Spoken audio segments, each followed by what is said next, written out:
नमस्कार।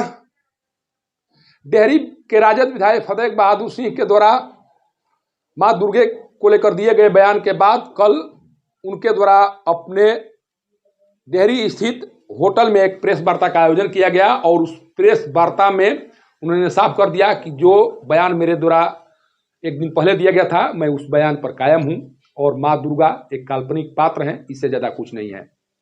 उन्होंने साफ कर दिया कि ये सब कुछ मनुवादियों का खेल है और मनुवादियों के द्वारा माँ दुर्गे को बढ़ा चढ़ाकर प्रस्तुत किया गया है।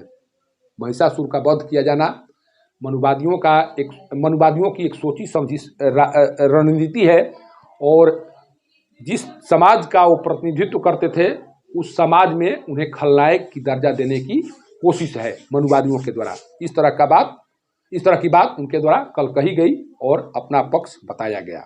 उनका सीधे तौर पर आरोप था कि समाज में विषमता लाने का काम मनुवादी विचारधारा के लोगों के द्वारा किया गया और उसी विषमता के कारण दलित, महादलित, पिछड़ा, अति पिछड़ा वर्ग के लोग विकास नहीं कर सके। उनका कहने का मूल उद्देश्य यही था।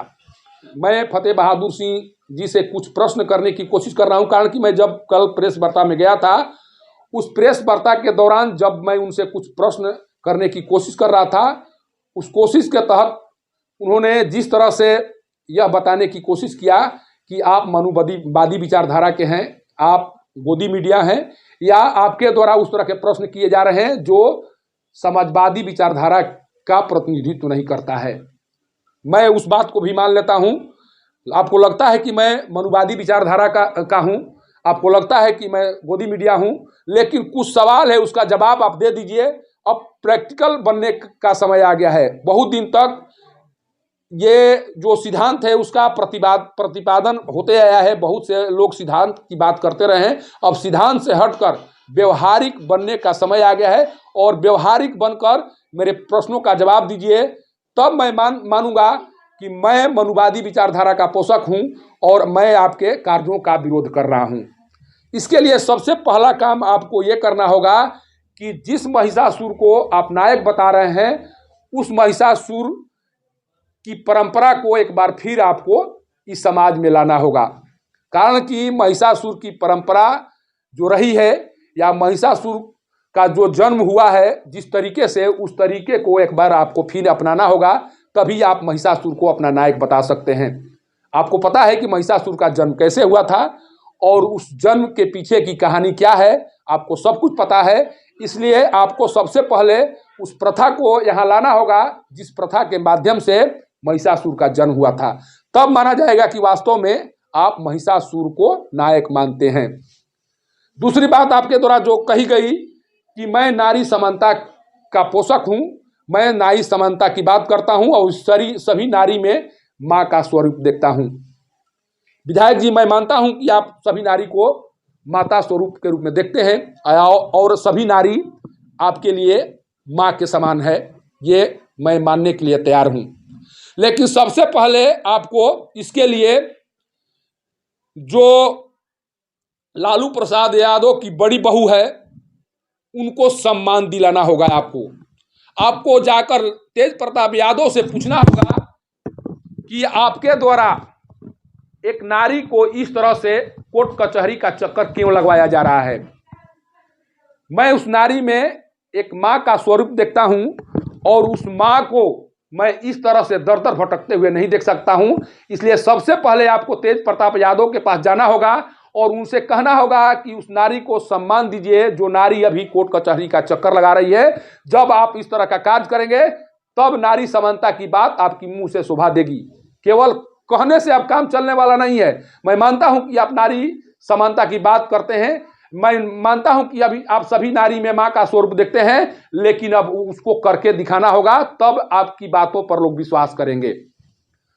इसके बाद जिस तरह से आपके द्वारा समानता की बात की गई, मैं मानता हूं कि आप समानता की बात करते हैं, लेकिन अब आपको उस समानता को धरातल पर लाकर दिखाना होगा।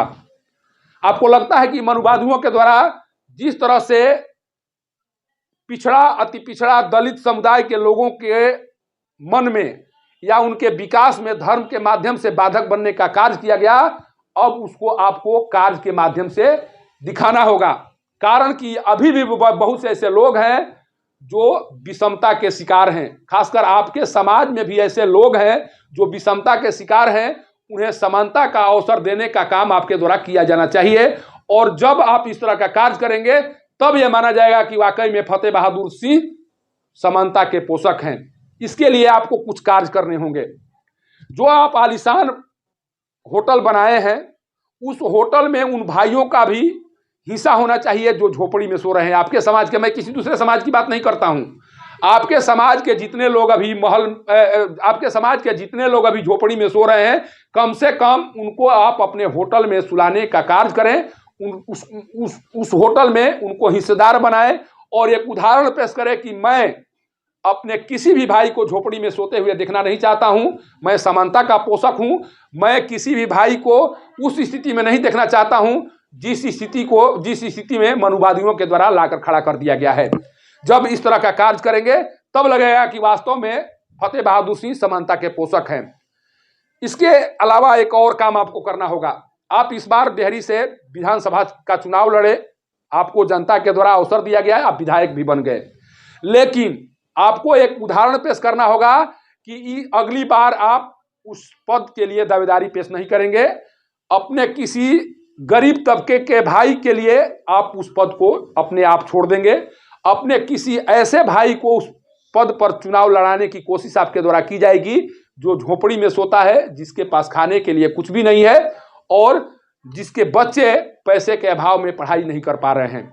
आपसे ये उम्मीद जरूर की जाएगी जब आप समानता की बात करते हैं। और मैं उम्मीद करता हूं कि अगली बार जब चुनाव होंगे 25 में, उस समय आपके द्वारा डेहरी विधानसभा से अपनी दावेदारी पेश नहीं की जाएगी और आप एक ऐसे अपने समाज के किसी व्यक्ति को उस पद पर चुनाव लड़ाने की कोशिश करेंगे जो सबसे निचले पायदान पर खड़ा है। जब इस तरह का कार्य करेंगे तब आपको मैं उस समानता के नायक के तौर पर प्रसारित करने का कार्य करूंगा जिसकी बात आप मनुवादियों पर प्रहार करके किया करते हैं।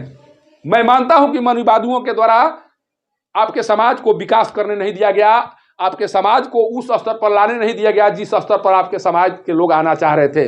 लेकिन अब तो लोकतांत्रिक देश में वो सारी परिस्थितियां मौजूद हैं जिन परिस्थितियों के अनुसार आप सभी को समान बना सकते हैं। और इसके लिए सबसे पहले आपको कुर्बानी देनी होगी। इसके लिए सबसे पहले आपको उदाहरण पेश करना होगा, तब आप कुछ कहेंगे तो लोग विश्वास कर पाएंगे। कल आपके द्वारा जिस जात पात व्यवस्था का विरोध किया गया है और एक कहा गया कि मैं जाति पाति में विश्वास नहीं रखता हूं, मैं जात पात का पक्षधर नहीं हूं, मेरे द्वारा किसी जाति पाति का पालन नहीं किया जाता है, मैं आपकी बातों से सहमत हूं। मैं मान रहा हूं कि आप जाति पाति का पक्षधर नहीं है। आपके लिए दलित, महादलित, पिछड़ा, अति पिछड़ा सभी लोग बराबर हैं। लेकिन इसके लिए भी आपको उदाहरण पेश करना होगा। केवल कहकर आप निकल नहीं सकते हैं या बच नहीं सकते हैं। इसके लिए यह करना होगा कि आपको सबसे पहले अपने परिवार के किसी सदस्य की शादी महादलित परिवार में करानी होगी। इसके लिए आपको यह करना होगा कि आपके किसी परिवार की शादी एक रजक परिवार में करानी होगी। आपके किसी परिवार की शादी एक ऐसे घर में करानी होगी जिस घर में अंबेडकर जी ये सोचा करते थे कि उस घर में रहने वाले लोग जाति पाति का शिकार न हो। वैसे घरों में शादी करनी होगी, तब आपको माना जाएगा कि आप वाकई में जाति पाति के पक्षधर नहीं हैं और जाति पाति में विश्वास नहीं रखते हैं। आप केवल ये कहें कि राजपूत, ब्राह्मण, लाला, भूमिहार हमारे कास्ट में शादी करें और हम दलित और महादलित परिवार में शादी नहीं करेंगे, इससे काम नहीं चलने वाला है। इससे जात पात नहीं मिटेगा। जात पात मिटाने के लिए आपको उदाहरण प्रस्तुत करने होंगे, तब मैं मानूंगा कि वाकई में आप जात पात के विरोध में हैं और आपके लिए जाति पात कोई मायने नहीं रखती।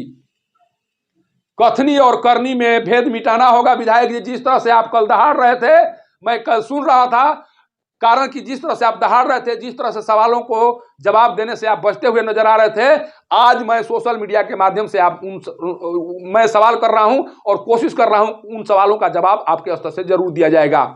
बहुत दिन तक हो चुका है जब इस तरह के बयानों के माध्यम से लोगों को बेवकूफ बनाने की कोशिश की जाती रही है।